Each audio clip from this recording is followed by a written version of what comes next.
Hello friends, இன்றைக்கு கர்த்தர் நமக்கு கொடுத்திருக்கிற வாக்குத்தத்தமான வசனம் நீதிமொழிகள் 14:22. தீமையை யோசிக்கிறவர்கள் தவறுகிறார்கள் அல்லவோ, நன்மையை யோசிக்கிறவர்களுக்கோ கிருபையும் சத்தியமும் உண்டு. ஃப்ரெண்ட்ஸ், நம்ம இப்போ இந்த வசனத்தின் மூலமாக ஒரு கதையை கேட்டு தியானிக்கலாமா? பிரகாஷ் தான் எல்லாத்துலேயுமே கரெக்டாக செய்து முடிக்கிறதாவும், தனக்கு கீழே நிறைய பேர் இருக்கிறாங்க, அதனால் நான் தான் இந்த ஆஃபீஸ்லேயே பெரிய ஒரு தலைவனாகவும் நினச்சிக்கிட்டாரு. இதை பார்த்து மற்றவங்க எல்லாருமே கொஞ்சம் வேதனை அடைய ஆரம்பித்தாங்க. ஏன் அப்படின்னா, ரொம்பவே ஆணவம் பிடிச்சு அலைகிறாரு இந்த பிரகாஷ் அப்படின்னு சொல்லி நிறைய பேர் பேசினாங்க. இன்னும் நிறைய பேர் சொன்னாங்க, இந்த பிரகாஷால் இந்த வேலையை விட்டுட்டு போயிடலாம் போல் தோணுது, அந்த அளவுக்கு இந்த ஆணவத்து நிமித்தம் நம்மளை போட்டு பாடாப்படுத்துகிறாரே அப்படின்னு சொன்னாங்க. இன்னும் சில பேர் சொன்னாங்க, பிரகாஷுக்கு கொஞ்சம் ஆணவம் அதிகம்தான், ஆனால் அவர் செஞ்ச தவறையே நியாயப்படுத்த பார்க்குறாரே, அதெல்லாம் ரொம்ப கஷ்டமாக இருக்குது அப்படின்னு சொல்லி எல்லாரும் ஆளாளுக்கு பேச ஆரம்பித்தாங்க. இதை பார்த்த அவங்க ஆஃபீஸில் உள்ள மேனேஜர் பிரகாஷை கூப்பிட்டு பேசினார். பிரகாஷ்கிட்ட சொன்னாங்க, ஆமாம், இந்த ஆஃபீஸையே உங்கள் தலைக்கு மேலே தான் உட்கார்ந்த மாதிரியும், மற்ற பணியாளர்கள் எல்லாரும் உங்களுக்கு கீழே வேலை பார்க்குற மாதிரியும் நீங்கள் நடத்துகிறதா கேள்விப்படுறேனே, இதெல்லாம் உண்மையானு கேட்டாங்க. அப்போ பிரகாஷ் ரொம்பவே ஆடி போயிட்டார். ரொம்ப கோபத்தோடு வந்த மேனேஜருக்கு பிரகாஷுடைய வார்த்தை ஒன்றுமே வராததுனால கூட கொஞ்சம் கோபம் வர ஆரம்பிச்சிச்சு. என்ன பிரகாஷ், நான் உங்கள்கிட்ட தானே கேட்குறேன், சொல்லுங்க அப்படின்னு ரொம்பவே ஆதிக்கமாக பேசினார்.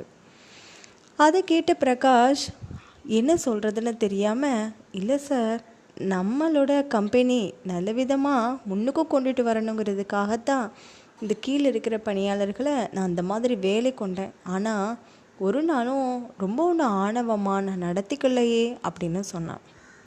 அப்போது பிரகாஷ்கிட்ட அவங்க மேனேஜர் சொன்னாங்க, இல்லை, உங்களை பற்றி என்கிட்ட நிறைய தவறான செய்திகள் இருக்குது, நீங்கள் ஏதாவது தவறு செஞ்சால் கூட அதை நியாயப்படுத்தி பேசுகிறீங்களாமே.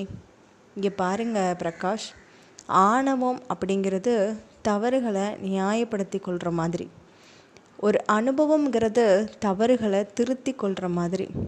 ஆணவம் என்றைக்குமே உங்களை வாழ விடாது, ஆனால் அனுபவம் நம்மளை வீழ விடாது அப்படின்னு சொன்னார்.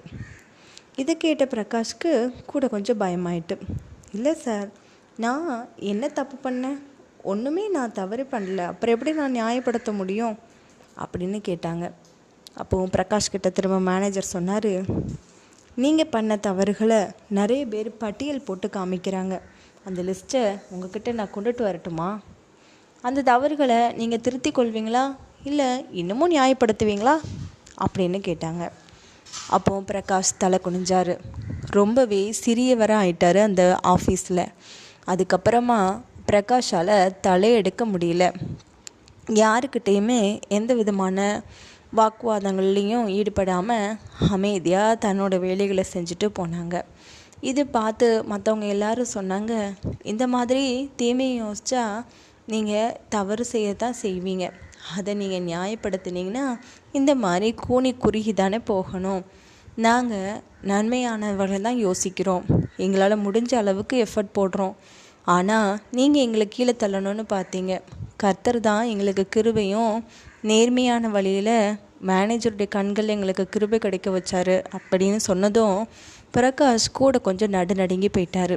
என்ன இது, கர்த்தர் என்னெல்லாமோ சொல்கிறாங்களே, நாம் தான் இதில் தவறு செஞ்சிட்டோன்னு நினைக்கிறேன்னு சொல்லி அப்படியே கூனி குறுகி போயிட்டார். ஃப்ரெண்ட்ஸ், இந்த கதை கேட்டிங்களா? இதே மாதிரி நம்மளுடைய வாழ்க்கையில் ஆணவமாக இருக்கிற சில பேரை பார்த்துருப்போம், அனுபவம் பெற்று தவறுகளை திருத்தி கொள்கிறவங்களையும் பார்த்துருப்போம்.